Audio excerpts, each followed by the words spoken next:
On this edition of Agency Unfiltered, we have Romi Dexter, director and founder of New Zealand's Hype and Dexter. I'm excited to have Romi in the studio as the Hype and Dexter story is a great one. Romi and her team were able to take their agency from concept to platinum HubSpot partner in only 9 months. Romi shares her learnings along that 9-month journey, including which processes they prioritized and mapped out first, how they grew their initial client engagements, and how they organized their weekly sprints for their clients. 0 to platinum is no joke, so you won't want to miss Romi's tips and learnings. Let's hit it.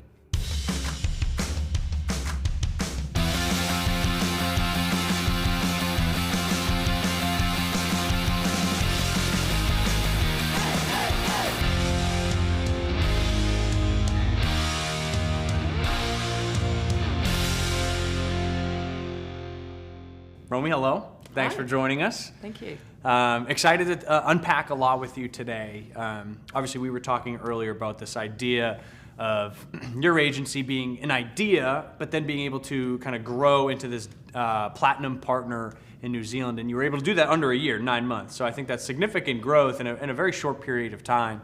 So I'm going to try and get some learnings from you that we could share with the broader community. So when you say idea and then grow into platinum, I mean, just talk to me through that journey. Like, what was the idea first and foremost? Well, I suppose actually just over a year ago, I actually had my second baby boy. So about a month before I had him, I quit my job because I kind of felt it's just not going to quite work with the lifestyle I want to go forward with. And my business partner and CEO of Hype and Dexter, we'd been chatting for a little while about, hey, there's a real opportunity in the market here. There's nobody kind of playing in this kind of middle to high end, business and kind of companies. A lot of people playing in enterprise, a lot of people playing in the kind of lower end small business, but nobody really taking advantage and supporting, the kind of middle businesses and large businesses. So, and also to a lot of marketing companies, but very few kind of full stack suppliers. So a lot of people delivering cost per click and, or maybe, hey, they convert at this point, but nobody looking at the entire funnel. So we thought, hey, there's a real opportunity here. A little bit sick of making money for other people and kind of building businesses for other people. So we thought, hey, let's take a punt and do it for ourselves. And That's great. So focus on mid-market, full funnel, not just point per click or something like that. Walk me through the steps. Like, from my perspective, it feels like running an agency, there's a whole lot of process and a lot of different things you have to develop. Where did you start? So actually, for our very first 2 months, we just really spent time in learning. So we kicked off last October. Officially, I watched about 40 or 80 hours worth of academy videos. Went through and streamlined the process as much as possible. So literally going to every single page within HubSpot to really understand what's in it, how does it work, what's the best and fastest way. Our first 2 clients, we had a bit of a strategy for what the process was, but it was, kind of feeling it out. And we probably bent a bit too much in those early days, just kind of, we weren't hard on our process, so, things didn't go probably as well as they should have. There's like a balance, you can't over-structure from the beginning. Exactly. You have to learn, and you have to find out what works and doesn't work. So, kind of did that for the first 2 months. Then coming into Christmas, I spent a really exciting Christmas holidays mapping our processes in real detail. Great, So just really, really detailed process maps, really detailed templates. Then utilised HubSpot automations, and HubSpot templates to make sure that every single communication at every step was structured and defined. And then automation at every step to get rid of any kind of overhead, because I hate overhead. So we've literally got things set up. So when a sales guy puts a deal into closed one, it generates a whole bunch of detailed tasks. That's great. And assigns them to people so they can actually start working on them straight away. Those tasks will link to our intranet and videos around exact best practice for how to do the implementation. So, right from the get-go, whenever we're bringing on anybody new, there's a standard process. You can't really move away from it. You check things off, you get them done, and it's right first time. How do you synthesize that? How do you ensure adoption across the team? Like, it's one thing to develop the process, but how do you actually make sure the team members are using it, sticking to it? You know what I mean? With a stick, no. We build it into the induction. So we make sure that the people we bring in really align well with our culture, and that's quite critical. So if they're not process people, they're probably not right for us. Sure. You know, if they don't want to follow a process or don't want to kind of work in with the rest of the team, it's not going to work. So 1, get the right people. 2, we build it into the induction process really heavily. 3, everything is kind of built into what you're doing every day anyway. So it's just part of how you work. But for probably the most important aspect is our agile process. So we implemented Agile Scrum in January this year. Oh, wow. It kind of revolutionised what we were doing. So we ran like the new processes, for 2 months. So we implemented Scrum in February. And that was great because for those first 2 months, the process was good. You know, we're getting things done right first time, but we were onboarding a lot of new clients and everything was a priority. So we'd have these long, painful whips where everybody kind of walked out going, oh, I don't really know what I'm working on. And we were kind of just stalling because people were jumping from one thing to the next rather than just focusing and completing stuff. So when we implemented Agile Scrum, we literally doubled the productivity within 3 weeks from the team. Yeah, wow. Started really heavily utilising our juniors because at that point, all of the work was getting done by the seniors because there was no time because we had to get all the stuff done. Yeah. Opened up the opportunity for delegation down to the juniors. Yeah. Absolutely. Yeah. That's great. And just started to improve and enhance what we're doing. So we also took our onboarding. So we had about 14, 15 weeks plus. So down to a standard implementation is now 7 weeks. Oh, wow. Okay. Which for a startup is absolutely critical because you're very compelled by cash flow, very compelled by getting those retainers started. So we work on like 50% upfront, 50% on delivery, and then we get into retainer. So the longer that onboarding period, the longer it is before we can get cash flow into our business. And so it was really critical for us to get that down, get it focused, and start delivering value back for the client as well because they're paying license fees from day one. So it's important that, 2 months in, really, they should be getting value out of it. Seeing results, yeah. That makes sense. Idea to platinum in 9 months. We've talked a little bit about making sure team members adopt structure and process. You've mentioned like 2 layers, right? Junior staff, senior staff. So over those 9 months, how did your team grow in size? How did the structure of your team change? That'd be interesting to kind of see that growth. Yeah, sure. So October we started with 2 people, myself and the co-founder Ryan. Yeah. By January we brought on Alex, who's our key creative director. Then we brought on juniors pretty much. So Maddie and Camilla and Chris, who's a social guru. Not junior, but pretty amazing. And then we've pretty much just hired people every couple of months, extended the team. So more account management, more sales.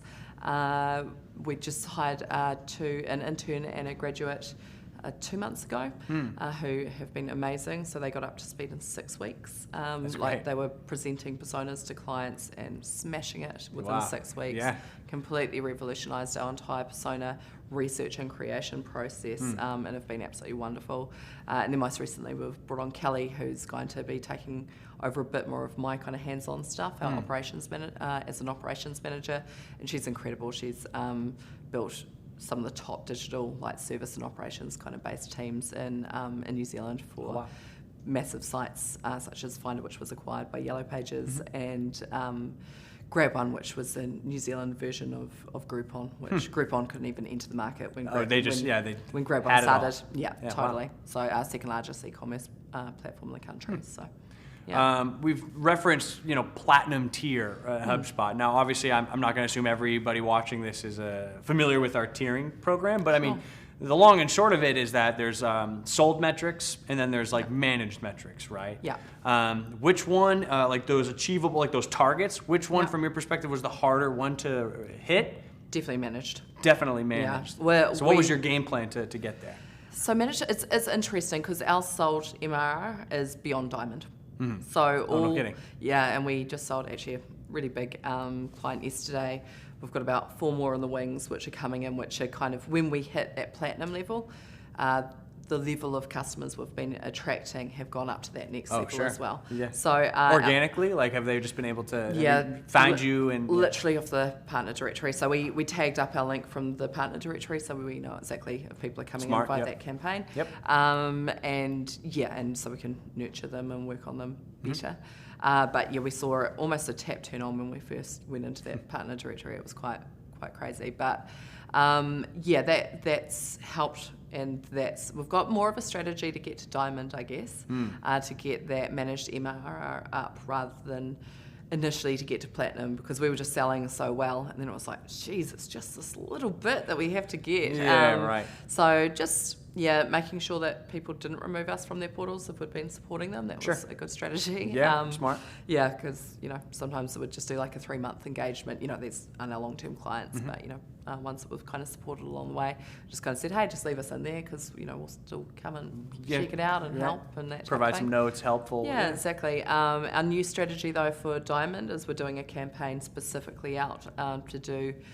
If you've got professional or more, we will do a free audit of your HubSpot against best practice from a full stack perspective, give you a recommendation, do a 2-hour session with you. So our drive with that is to, obviously get added to lots and lots of portals and hopefully, pick up some good clients off the back of that as well. Yeah, that's great. Yeah. What does that process look like internally? Who owns that? And then from like a bandwidth or effort perspective, like how much time does a team put into that?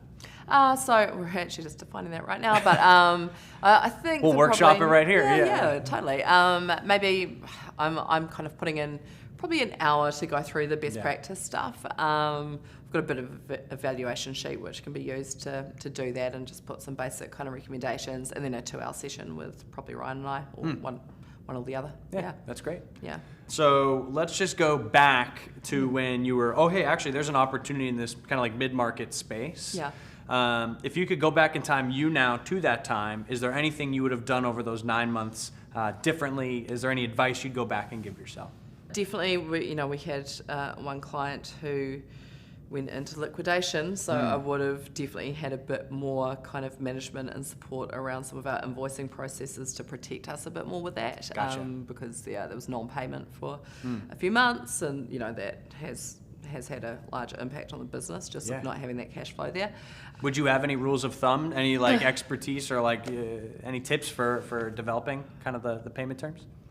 Just define them right up front of exactly when and how you invoice, and ensure that you have a process to validate what's going out, especially if you're managing media spend. If you can get clients to pay for that media spend directly, I think it's just way safer, and it's always my preferred approach.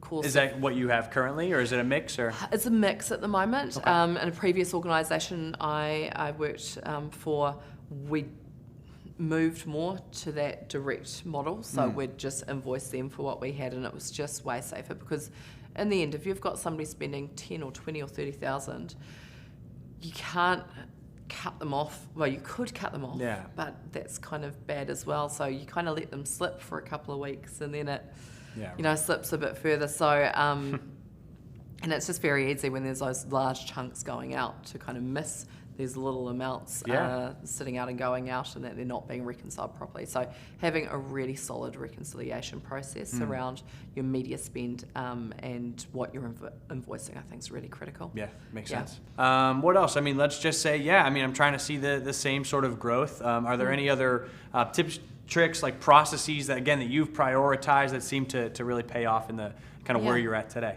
So I think big things that we've done are mapping processes. So we use process maps both internally and actually as a product for clients as well. So that really helps us to take people from I just want to replace my email system to actually, no, I do need a proper CRM, and actually support's awful right now. We run off a Gmail inbox. So kind of layer a strategy over all of it, right? Absolutely, yeah. And if you get those right, you can build 12 to 3 year roadmaps of stuff that needs to be implemented over time, and the clients by the end of that process are telling you that they need these things, where if you tried to sell that up front, it would have been impossible. Right. Plant the seed, but totally. And once they understand how it's really going to improve and enhance their business and add value to the business, it's not a question of money, it's just normally it's how fast. Right. So we use that process mapping internally as well to define in detail the handoff points, which is really, I think, really critical. Most businesses and organisations that I used to walk into as a consultant who were going through this kind of growth and stalling kind of process, a lot of the time just doing a process map would show immediately where the key issues were, because you'd go, hey, right, so somebody comes in and somebody sends this email and this person picks it up. What's the next step? Oh, they do this. Cool. So who manages that next step, and multiple people will put up their hand. Yeah, It's like, right. okay, that's probably why it's not working, or nobody would put up their hand. It's like, Okay, there it is. Yeah, so finding those little steps are really key, and making sure that everybody understands that this gets handed off at this point, so there's no double handling or nothing's kind of dropped is important.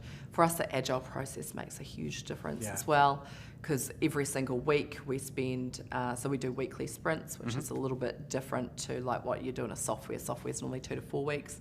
We've found from a marketing-led and change kind of growth-led agency, a week is really all we can stop from a context-changing perspective and to keep the team focused. Any more than that, they'd start to get distracted. We'd have to stop work to allow other things in. So we commit every week. We do a 1-hour planning session on a Monday. As a team, we figure out exactly what our sprint goals, we define the sprint goals before we go in, but exactly how we're going to deliver those sprint goals, what tasks are required.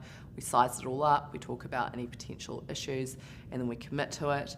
Daily we catch up and kind of talk about what we did yesterday, what we're doing today, any blockers, how that's working towards the sprint goal. And then at the end of the week we demo the cool stuff we've done, all the different stuff that we've done, demo other things that we've seen in the world that are cool, and even things that we've come across that were maybe a bit rubbish and could be better. Just do you find that's oftentimes, I would figure like that's more helpful to like review some of that stuff, a lot of the time it is, but some of the great thing about demoing the cool things and the new things is it's just a little win, a little celebration kind of win as well.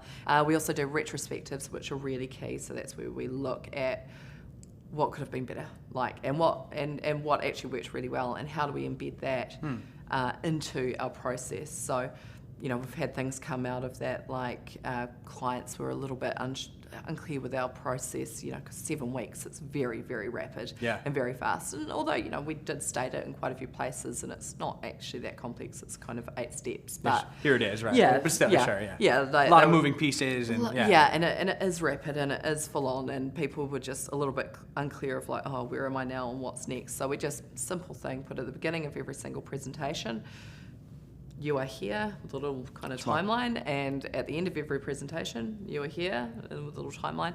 And we recently redid our persona research, and one of the key outtakes from that was that our process, that people really liked, was that our process was really transparent and really clear and really easy. So, which at the beginning of the year, that definitely would not have been the feedback. So, so we're constantly looking for those opportunities to improve. And, even if everything went swimmingly, we still look for other opportunities to make stuff better. There's always something in that process. Right, that could even be if better. it's the smallest little thing, Totally. right? Yeah. Well, if we could save 5 minutes there, and that's a task that we do 20 times a week, well, let's save that 5 minutes. For sure. Yeah. Do the math on it, right? Yeah. Extrapolate. Totally. You mentioned the presentation. Here's where you are. Here's where you're gonna go. Like, well, how else do you communicate like weekly sprints, or how do you provide visibility into your weekly sprints for your clients so they know like what's going on and kind of how things are going? It does work kind of with that you are here timeline that I provide. So we do tell clients about our process and let them know that, hey, Tuesday's our cutoff date. So sometimes we'll be pushing you really hard, or if you want something new, especially for people in retainer, that you need to get it in before Tuesday. Sure. Otherwise, you're gonna have to wait a week. Yeah. And people really, and that's get communicated that. right up front. Those are expectations set. Yeah. Totally. That's great. Yeah, so we don't go too much into the detail because it'd probably be a little bit overwhelming for them. They don't know. They don't need to know. No, but that whole kind of Tuesday to Tuesday, people get it, and it's like, right, it's only a week. So in the end, we just haven't really had a situation where somebody's been like, no, I really desperately need it now, because it just helps people just plan out a week ahead. Yeah, which right. is fair. Then just let us know by Tuesday, right? Yeah, like, totally. If you want to go forward. And Yeah. so, the only times are like where people are, I think I do, and then it doesn't happen, so you pull it out a sprint. But, that's worst case scenario. I want to pivot quickly back to process maps. Obviously, I think there's a ton of value. You can show, well, if this happens, here's where we go, here's who owns that. Where does all of that live internally? So I personally use Lucid Charts. We're a G Suite organisation, Cool. so we use Drive a lot with Lucid Charts. We template everything. Lucid Charts I just find is a great tool. It's really fast to use. I used to be a big Visio user, but Lucid Charts is so cheap in comparison. It's cloud-based, so we can all collaborate at the same time. Yep. It's open to everybody. It's easy to use, and integrates with Google Drive, so it's just right there and part of it. Yeah, that's great. We're running out of time. Time flies. Yeah. I only one final question here for you. Try and ask all my guests this. Yeah. And so I'm interested to see your response. But basically, I like to ask, what's the weirdest part of agency life? Something strange. Oh, tell you what, our team are a bunch of weirdos. They are Nice. very strange people. Like the most awesome Agency people. life just attracts. And we some have unique folks. just That's great. really attracted a bunch of really unique, very, very cool, very smart, talented people. But they're quirky as all hell as That's we what you are want, as well. right? That's what you look for. Yeah, that's kind of makes every day fun and interesting, and we have just a huge amount of fun. That's great. Yeah. Perfect. One of Academy's core principles is stay weird. So I think you guys are in alignment with that. Well, that's it for me. Thank you so much for coming on. Thanks for coming all the way from New Zealand. Yeah. And we'll catch you next time. Awesome. Thank you. That wraps up another episode of Agency Unfiltered. If you like what you watched, make sure to subscribe to our Agency Unfiltered newsletter, which will remind you when the next episode drops, as well as send you a ton of other helpful, strategically curated agency content.